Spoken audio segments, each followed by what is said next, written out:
primer down. We've got all of our stitches in. We've got our material in the crack so the little critters aren't going to come up here.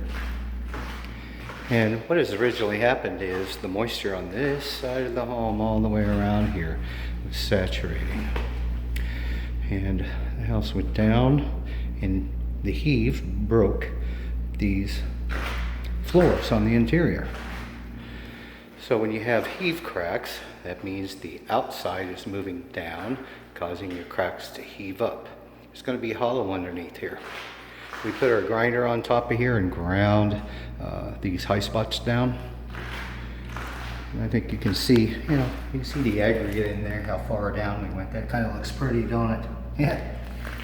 But anyway, backing in here. So I got my marks on where the elevation is going to be on this floor. So from that elevation over here to this elevation is the highest spot for sure. And then we have to leave a room here in the doorway for a tile so the door can swing open. So this is the lowest spot in the whole house on this master bedroom area. And it goes from about 2.5 inches over to about 2 inches. And then right there at the corner of the closet, this little blue mark right there, that's where we go to. So it really drops off a long way. So here's our other mark over here.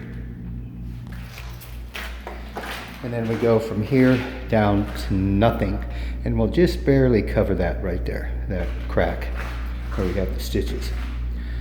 So for more information about floor grinding, crack stitching, heave floors, contact James at 602-418-2970. And you can always go to concreterepairman.com for more information. Stay tuned. Have a great day.